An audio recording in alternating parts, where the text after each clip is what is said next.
Just when Washington thought that it was watching Iran, Iran sent a message back.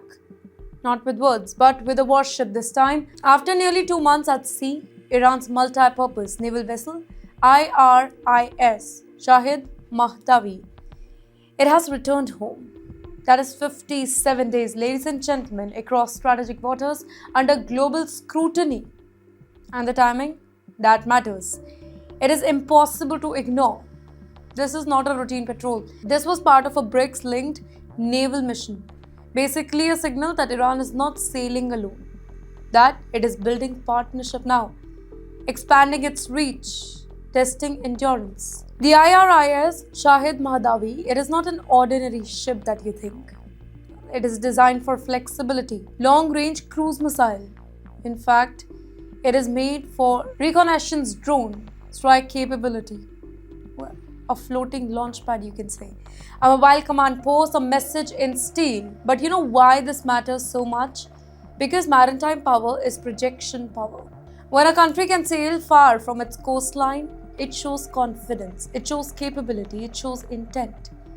At a time when the US-Iran tensions remain high, when American naval forces patrol nearby waters, Iran brings its own heavyweight back into the spotlight.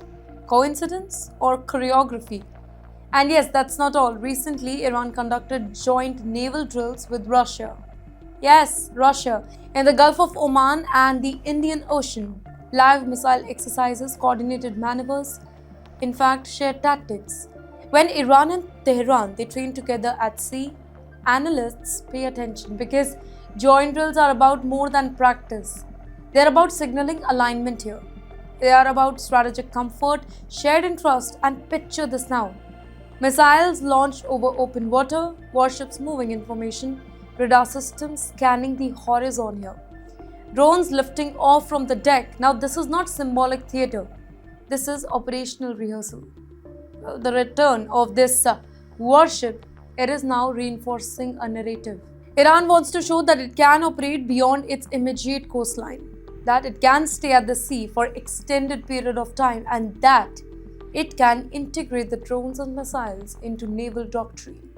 Let me simplify this for you. Iran is expanding its blue water ambitions, and here's a bigger picture, ladies and gentlemen. The seas around the Middle East, they are crowded. American carriers, allied fleets, regional navies. And now Russia's presence and Iran's upgraded platform as well. The maritime chessboard is tightening. So, is this preparation for confrontation or strategic deterrence? Iran would say deterrence, but critics would say escalation. The truth likely sits somewhere in between. But one thing is absolutely clear. Naval power today is not just about defense, it's about visibility, it's about presence, and it's about psychological weight. When a warship sails thousands of kilometers and returns safely, it proves endurance, and it sends a reminder that we are capable.